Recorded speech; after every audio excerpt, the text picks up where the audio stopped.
Brought to you by KR Mangalam University. We provide you the platform to turn your dreams into reality. Give wings to your aspirations with KR Mangalam University. कल देश के chief इमाम doctor इमाम उमेर अहमद इलियासी की अध्यक्षता में एक बड़ी बैठक हुई जिसमें आरएसएस प्रमुख मोहन भागवत जी पहुंचे और उनके साथ साथ आरएसएस के कई अन्य नेता भी मौजूद थे। इस वक्त हमारे साथ इलियासी साहब बातचीत करने के लिए मौजूद हैं। इलियासी साहब, कल आपकी अध्यक्षता में एक बड़ी बैठक हुई जिसमें आरएसएस प्रमुख मोहन भागवत जी भी पहुंचे थे और ये मुलाकात पहले भी आपके साथ उनकी हो चुकी है। कल जो मुलाकात हुई उसके क्या मायने और आप इस पूरी मुलाकात को किस तरह से देखते हैं? देखिए, ये बात कल का दिन बड़ा महत्वपूर्ण दिन था जिसमें राष्ट्रीय स्वयं संघ के 100 साल हो गए, वो शताब्दी वर्ष मना रहे हैं। कल ही के दिन फिर हमारा ऑल इंडिया इमाम ऑर्गेनाइजेशन के 50 वर्ष पूरे हुए हैं। हम स्वर्ण जयंती मना रहे थे और राष्ट्रीय स्वयंसेवक संघ और ऑल इंडिया इमाम ऑर्गेनाइजेशन का ये साझा संवाद कार्यक्रम था जिसमें आदरणीय मोहन भागवत जी को हमने निमंत्रण दिया था और उस कार्यक्रम के लिए देश के 60 लोगों को हमने बुलाया था, जिसमें हर प्रदेश से जामा मस्जिदों के इमामों को बुलाया गया था और बड़े देश के मुफ्तियों को बुलाया गया था और देश के जो बड़े मदरसा हैं उनके मोहतमिम्स को बुलाया गया था। 3.5 घंटा ये चर्चा चली है, सबने खुलकर बातें करी हैं, हर विषय पे वैसे चर्चा हो गई है। विशेष बात इसमें यह है कि आपस के अंदर एक विश्वास बना है। चूंकि आरएसएस की 100 साल की अपनी इस पूरे उम्र में ये पहली ऐसी बैठक थी कि जिसमें देश के बड़े उलमा उनके साथ बैठे थे। बहुत खुशगवार माहौल रहा, दोनों तरफ से बातें खुलकर हुई हैं। संवाद हर समस्या का समाधान है। हर कोई भी विवाद हो उसके लिए अगर हम संवाद करेंगे तो उसका समाधान निकलेगा।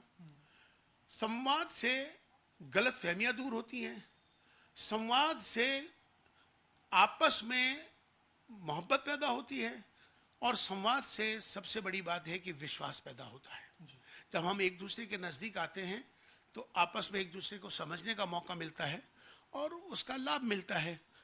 कल इस बैठक में संघ की ओर से सारे बड़े अधिकारी मौजूद थे और इसकी अहमियत जब ज़्यादा बढ़ जाती है कि कल जिस तरह से सब लोगों ने अपनी खुलकर बातें करी, पूरा इस तरह की एक चर्चा हुई कि जैसे एक परिवार बैठा हो।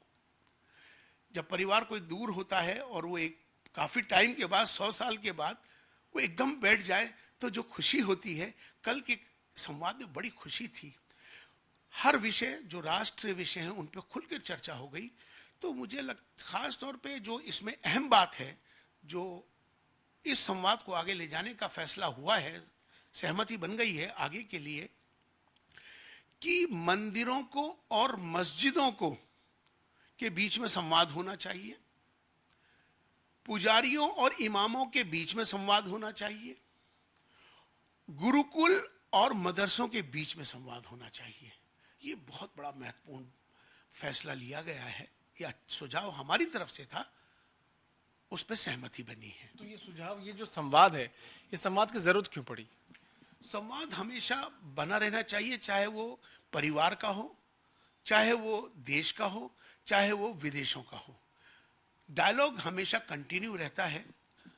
डायलॉग से आपस में कहीं ना कहीं रास्ते खुले रहते हैं जिससे कि नफरत हो, आपस में इख्तलाफ हो, गलत फहमियाँ हो, वो दूर हो जाती हैं। क्या आपको लगता है कि दूरी बनी है आरएसएस और मुस्लिम समाज के बीच में और इस दूरी को कम करने की ज़रूरत है? देखिए, दूरियां आपको ये याद होगा कि आज से नहीं, ये काफ़ी सालों से आरएसएस को हमेशा मुसलमानों का दुश्मन बताया गया और मुसलमानों को ये कहा जाता रहा कि आप आरएसएस से दूरी बना के रखिए, ये आपकी दुश्मन है। इन्हीं गलतफहमियों को दूर करने के लिए तो ये संवाद हुआ है। जबकि आरएसएस ने अपनी बातें खुल के रखी हैं, इमामों ने अपनी बातें खुल के रखी हैं, तो मुझे लगता है कि ये संवाद इमामों का, पुजारियों का, मस्जिदों का और मंदिरों का ये बहुत बड़ा कदम है। देश के अंदर 5.5 लाख मस्जिदें हैं। मैं चीफ इमाम हूं ऑल इंडिया इमाम ऑर्गेनाइजेशन का।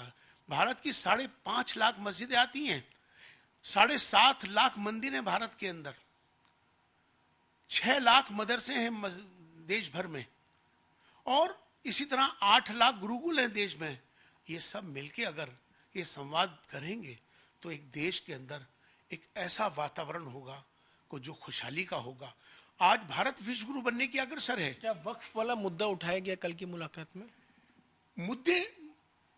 विषय मुद्दे का नहीं है, यहाँ विश्वास का है।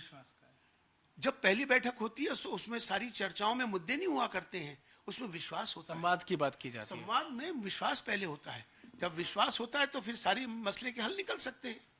हर मसले का हल संवाद से है। आपको लगता है कि दूरी कम हो गई अब कल की जो बैठक हुई उसके बाद से मुस्लिम समाज और आरएसएस के बीच में?